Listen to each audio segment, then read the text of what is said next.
Gwen. Brooks. Hai. Hai Wibu Mania, welcome back di channel Evemimova. Bagaimana kabar kalian? Semoga baik-baik saja dan sehat selalu. Abang Mova kali ini akan membahas alur film berjudul The Perfect Date yang dirilis pada tahun 2019. The Perfect Date adalah sebuah film komedi romantis remaja Amerika yang disutradarai oleh Chris Nelson dan dalam naskah tulisan Steve Blum dan Randall Grant. Film ini dibintangi Noah Centineo, Laura Marano, Camila Mendes. Film ini mengisahkan seorang pemuda yang mencari jati dirinya kemudian membuka jasa sewa pacar online dan kemudian berkencan dengan beberapa wanita. Seperti apa kisahnya? Sebelum mulai alur cerita filmnya, jangan lupa untuk subscribe, like, dan nyalakan loncengnya ya. Langsung saja tanpa menunda-nunda, Abang Mova mulai ke alur cerita filmnya. Film dimulai saat pemuda bernama Brooks Rattigan yang mempunyai visi ingin mengubah dunia. Ia pun mengidolakan Steve Jobs, Jordan, dan Elon Musk. Mereka semua adalah pengubah dunia. Pelajaran yang bisa Brooks ambil adalah selalu memperbaiki diri dan ia pun selalu melakukannya setiap hari. Gurunya kemudian menghentikannya berbicara dan mengatakan, "Kenapa kau ingin mengubah dunia?" Brooks berkata, "Dunia ini butuh perubahan dan aku yakin kau setuju itu." Gurunya kemudian mengatakan, "Jika kau menginginkan itu, perbaiki dulu esaimu dan benar-benar mendalami dirimu sendiri."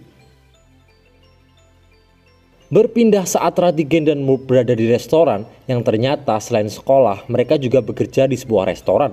Rattigan membacakan esainya yang ternyata masih mentah. Kemudian datang Rich bersama temannya yang sedang asik mengobrol. Mereka membicarakan sepupunya yang akan dititipkan ke dia untuk bisa datang ke acara pesta di sekolah.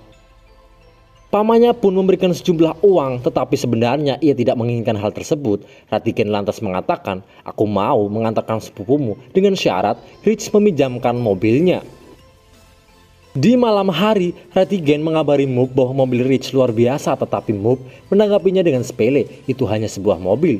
Sesampainya di sana, Rattigan berkenalan dengan pamannya Rich bernama Lieberman. Ia pun masuk ke dalam rumah dan berkenalan dengan istrinya bernama Lillian Lieberman. Lalu Celia turun dari tangga dan siap untuk hadir ke acara pesta dan saat di sekolah. Celia kemudian mengatakan Rich ingin lari dari tugas ini kan, tapi Rattigan mengatakan dia ingin pergi bersamamu tetapi akan lebih senang jika kita bersama. Mereka lalu pergi menggunakan mobil untuk hadir di acara pesta. Sesampainya di pesta terlihat banyak sekali teman Celia. Rattigan lantas mengajak Celia untuk berdansa dengannya, namun saat mereka berdansa, Rattigan kehilangan fokus karena melihat wanita cantik berbaju kuning hingga membuat kaki Celia terkilir. Lalu pada saat Celia akan diobati, wanita berbaju kuning tersebut kemudian datang dan mengajak Rattigan untuk datang ke pestanya. Lalu Rattigan kemudian berkenalan dengan wanita tersebut yang bernama Shelby. Kemudian saat dalam perjalanan pulang di dalam mobil, Celia berterima kasih karena telah dibantu saat kakinya terkilir. Lalu pada saat Celia akan masuk rumah, Rattigan bertanya apakah kakinya benar-benar terkilir atau hanya untuk menghindari pesta undangan Shelby. Celia menjawab dengan tegas, ini terkilir serius dan bukan main-main. Lalu ia pun masuk dan Rattigan mendapatkan bayaran dari ayahnya Celia. Selanjutnya, Rich mengecek kondisi mobil yang telah dipakai. Rattigan kemudian bertanya, "Sekolah kita sama, orang tuamu juga tak kaya, bagaimana kau bisa membayar ini?" Ia pun menjelaskan, "Semua tergantung pada usaha diri kita sendiri." Lalu adegan diperlihatkan saat Moop sebagai seorang programmer handal sedang mengoperasikan komputernya yang sedang membuat aplikasi untuk Rattigan. Ia membuat sebuah aplikasi jasa sewa pacar. Moop pun menjelaskan jika ia menghasilkan uang maka icon tersebut akan mendekati tujuan yang diinginkan. Di pagi hari, ayah Rattigan sudah menyiapkan sarapan untuknya. Ayahnya menerima surat bahwa Rattigan diterima masuk Yukon, tetapi Rattigan menolaknya karena ia ingin kuliah di Universitas Yale. Lalu singkat cerita, Rattigan yang penasaran dengan Shelby kemudian membuka Instagramnya dan stalking sosmed Shelby. Lalu kemudian saat itu juga ia mendapatkan orderan untuk berkencan ke pertunjukan. Lalu ia juga mendapatkan orderan lagi menuju pasangan tenis. Lalu mendapat order lagi latihan kencan dan banyak lagi orderan yang masuk seperti kontes kostum, menari dan lain-lain. Ia pun kebanjiran orderan. Kini, Ratigan berhasil menyelesaikan beberapa tugasnya dan akan segera meraih tujuannya untuk kuliah di Universitas Yale. Lalu kemudian Celia menelponnya dan meminta maaf tentang kejadian sebelumnya. Ratigan pun dengan lapang dada tentu memaafkannya. Lalu Celia mengatakan ada pria yang ia sukai bernama Franklin dan bermaksud untuk hadir di pesta Selby agar dapat bertemu dengannya. Celia berencana akan membuat Franklin cemburu dan Ratigan harus menarik perhatian Selby. Pesta pun kemudian digelar, mereka pun masuk ke dalam dan disambut oleh Selby. Ketika Celia melihat Franklin, ia panik dan mengajak Ratigan untuk segera pergi, tetapi Ratigan bisa menenangkan hatinya. Ratigan berhasil menyambungkan pembicaraan antara Celia dan Franklin, kemudian Selby menyapa Ratigan. Ia pun bertanya, kenapa kau tak cemburu pacarmu sedang mengobrol berduaan dengan Franklin? Ratigan menjawab tidak karena kita saling percaya satu sama lain. Celia pun kemudian diberi es krim dan mereka pun mengobrol. Celia mengatakan bahwa dirinya akan berkencan dengan Franklin dan nanti akan ada pesta ulang tahun yang besar. Rencananya beberapa minggu lagi dan semua akan hadir termasuk Selby. Ia pun meminta memutuskan hubungan palsu mereka di depan publik. Ratigan yang gembira kemudian mengungkapkan bahwa dirinya senang jika Selby mau menjadi pendampingnya dan ia juga berhasil masuk di Universitas Yale. Celia mengatakan bahwa kau telah menggantungkan kebahagiaan di luar dirimu. Lalu Celia mengatakan ia akan berusaha membantu Ratigan untuk masuk Universitas Yale karena ayahnya kenal dengan rektor di sana. Namun Celia mengatakan tidak janji tetapi akan mencoba untuk menanyakannya. Sesampainya di rumah, ayahnya menyambut dan bertanya, ada apa dengan penampilanmu? Ratigan pun menjelaskan bahwa ia selalu pulang malam karena banyak kegiatan remaja seperti proyek, sekolah, tarian, dan pesta larut malam. Singkat cerita, Ratigan yang bekerja kemudian melihat bahwa misinya sudah setengah jalan dan jika ini berhasil, maka ketika musim panas ia akan berada di Yale.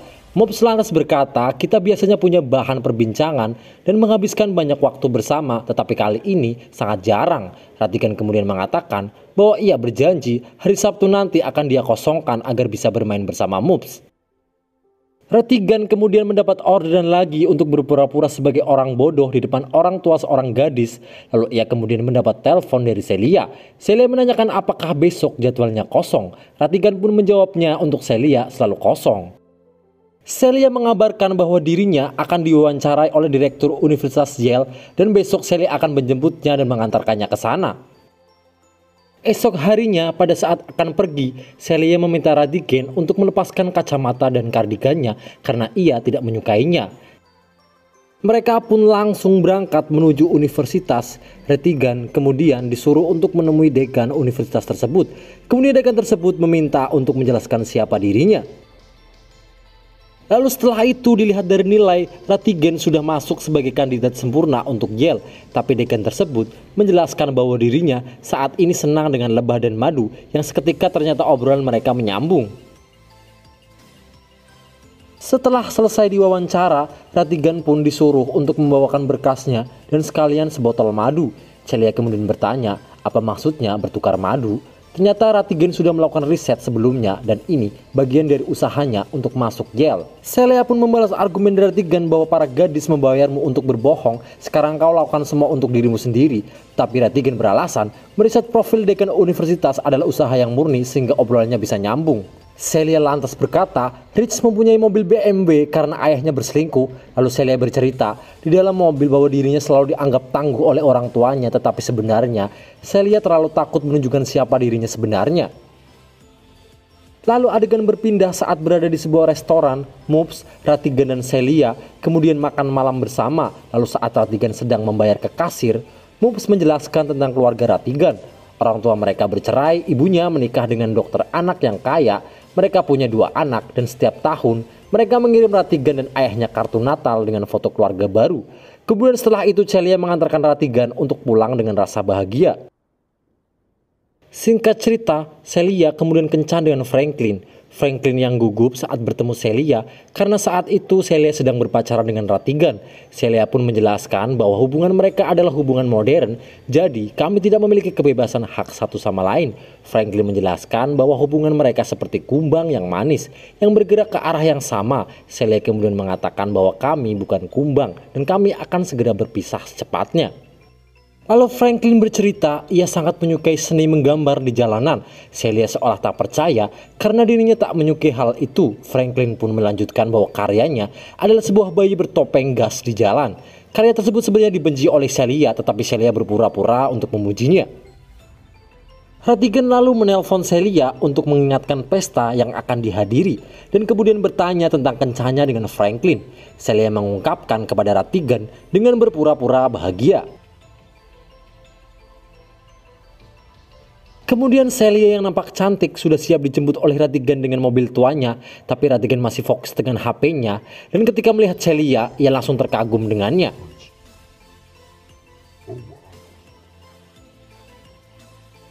Lalu saat berada di pesta, Franklin yang mengobrol tampak kaku pembicaraannya, Ratigan pun datang dan melancarkan aksinya.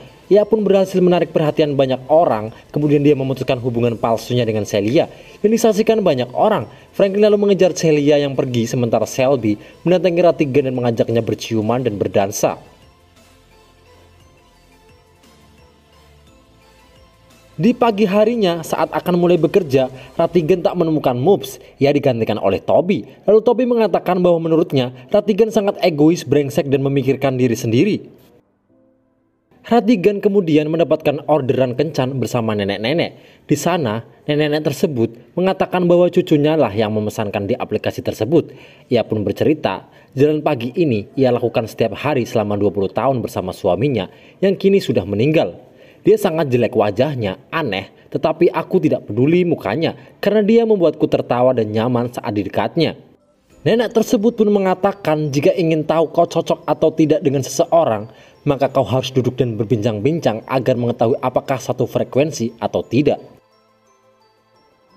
Di malam harinya, Ratigan menyebut Shelby. Ratigan pun mengatakan bahwa dirinya luar biasa. Shelby membalas bahwa dirinya hanya butuh 3 penata gaya, 2 penata rambut, 1 penata rias agar terlihat seperti ini, sementara Ratigan hanya mandi saja. Saat sampai di restoran, Ratigan bertanya apa yang akan Shelby lakukan setelah lulus SMA. Ia pun mengatakan bahwa dirinya akan pergi liburan lalu magang di kantor ayahnya dan melanjutkan kuliah di Universitas Harvard dan membangun bisnis di sana. Lalu kemudian saat mereka berdua sampai di pesta, Shelby melihat Celia mantan Ratigan sedang berdansa. Kemudian Shelby mengajaknya untuk duduk di meja, tetapi tiba-tiba mantan pelanggannya datang dan mengucapkan terima kasih karena jasanya ia bisa menemukan pasangan. Shelby lalu bertanya, apa maksud menggunakan jasa? Lalu orang tersebut menjelaskan, ia menyewa Ratigan melalui aplikasi. Shelby pun lantas menanyakan hal tersebut ke Ratigan. Ratigan pun menjelaskan bahwa ia punya bisnis di mana ia berkencan dengan gadis-gadis karena ia butuh uang. Ia pun menjelaskan bahwa dirinya hanya orang miskin yang ingin membuatnya terkesan. Shelby pun kecewa dan meninggalkan Ratigan. Lalu ia mendatangi Celia. Celia menanyakan di mana pasanganmu. Ratigan berkata pasanganku ada di suatu tempat. Ratigan bertanya Franklin di mana. Celia pun menjelaskan bahwa dia bukan tipeku dan ia lebih tertarik pada orang bodoh yang egois dan cuek.